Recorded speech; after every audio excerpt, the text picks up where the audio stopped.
berjalan menyusuri jalan tanpa tujuan. Derai air mata menemani langkahku. Aku tak peduli orang menatap heran ataupun iba padaku. Saat ini aku hanya mengikuti kemana kaki ini hendak membawaku. Entah bagaimana nasib anakku nanti. Saat ini aku hanya bisa berdoa. Semoga saja aku segera mendapat pekerjaan untuk melanjutkan hidup. Aku tidak punya siapa-siapa di kota ini. Sejak kedua orang tuaku meninggal, aku hanya hidup sebatang kara.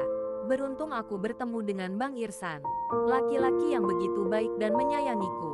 Hingga Bang Irsan menjadikan aku sebagai istrinya. Namun semua itu tak bertahan lama. Belum genap setahun kami menikah, Bang Irsan pergi meninggalkanku untuk selama-lamanya. Sejak saat itu aku tinggal bersama ibu mertua dan ipar-iparku. Selama tinggal di sana, aku sadar diri tidak bisa membantu mencari nafkah. Semua biaya hidupku dan Raihan ditanggung oleh keluarga ibu mertua. Oleh sebab itu, aku tidak pernah membantah setiap apapun yang mereka suruh. Bunda dulu pernah mengatakan bahwa ada sepupunya yang masih hidup. Namun hingga kini aku belum menemukan alamat tempat tinggalnya.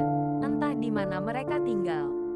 Tiba-tiba langkahku terhenti karena mendengar sesuatu. Tolong saya. Astaga, tiba-tiba aku mendengar suara rintihan seseorang. Sepertinya dari gerobak yang berada tak jauh dariku. Segera aku percepat langkahku. Aku terperanjat menemukan kakek-kakek tua sedang merintih kesakitan terbaring di dalam gerobak berisi buku-buku bekas dan botol air mineral bekas.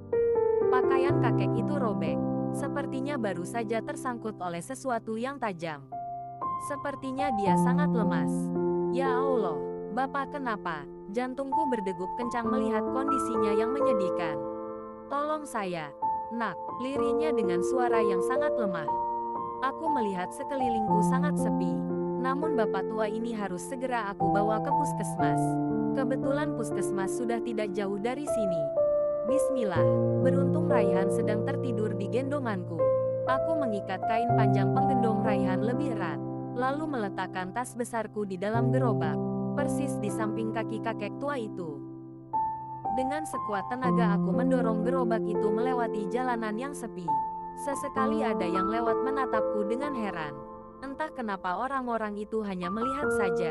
Tak satu pun dari mereka yang bertanya ataupun peduli dengan apa yang sedang aku lakukan ini.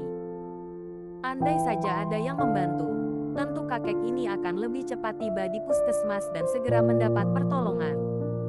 Peluh menetes dari wajahku, hingga hijab dan bajuku basah kuyup. Napasku memburu karena mendorong gerobak itu setengah berlari. Semoga saja belum terlambat. Bertahan ya, Pak, kita akan segera tiba di puskesmas. Aku mencoba untuk memberi semangat pada bapak tua itu.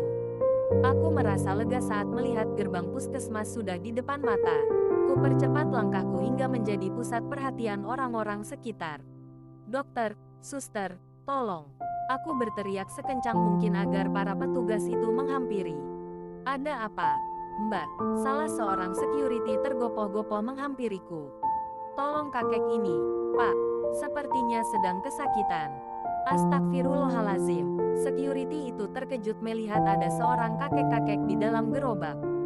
Dua orang security berusaha mengangkat kakek itu dari dalam gerobak dan membaringkannya di atas brangkar. Seorang petugas puskesmas keluar dan ikut mendorong brangkar kakek tua itu ke dalam ruang UGD. Aku duduk kelelahan di ruang tunggu pasien di depan poliklinik, seraya memangku Raihan yang sudah terjaga. Aku kebingungan ketika Raihan menangis minta ASI. Maaf, suster, ada ruang untuk menyusui? Ada. Bu, silakan masuk saja ke ruang itu. Bergegas aku melangkah menuju ruang tertutup yang ada di deretan ujung. Raihan sangat kehausan. Bayi lucu dan montok ini meminum ASI cukup lama hingga tertidur kembali. Setelah hampir 1 jam, aku keluar dari ruang menyusui, kemudian kembali ke ruang pemeriksaan. Aku bertanya pada salah satu perawat. Suster, mana kakek-kakek yang tadi bersama saya? Petik 2. Sudah pulang, Mbak. Pulang, bukankah tadi beliau masih sakit? Tadi ada anaknya yang menjemput ke sini. Aku mengangguk mendengar penjelasan suster itu. Syukurlah kakek tua itu sudah bersama anaknya sekarang. Setidaknya beliau sudah ada yang mengurus. Tiba-tiba aku teringat dengan tas besarku yang berada di dalam gerobak sang kakek. Saat aku keluar, gerobak itu masih ada dan tasku masih ada di dalamnya. "Pak, gerobak kakek tadi kenapa tidak dibawa pulang?" tanyaku pada security yang berjaga di depan puskesmas. "Orang si kakek pulang naik mobil bagus, Mbak. Itu gerobaknya buat Mbak sajalah." "Apaan? Mobil bagus?" "Ah, sudahlah. Yang penting si kakek sudah selamat." Aku melihat kembali gerobak yang masih cukup bagus itu. Tiba-tiba aku ada ide. Segera aku lihat isinya. Masih sambil menggendong Raihan aku bersihkan dan rapikan gerobak itu. Kemudian menidurkan Raihan di dalamnya dengan alas kain panjang. "Pak, saya boleh bermalam di depan puskesmas ini? 1 malam saja, Pak.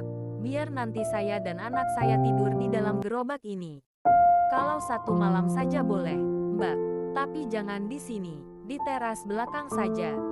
Betapa senangnya aku mendengar jawaban Bapak security itu. "Kalau numpang ke kamar mandi boleh, Pak." "Silakan, Mbak. Kamar mandi yang di luar itu bisa untuk umum." "Alhamdulillah. Terima kasih, Pak." Tak henti-hentinya aku bersyukur atas kemudahan yang Allah berikan. Raihan pasti lapar. Sebentar lagi dia akan bangun dan minta makan. Kebetulan tadi aku lihat ada tukang bubur di depan gerbang puskesmas ini.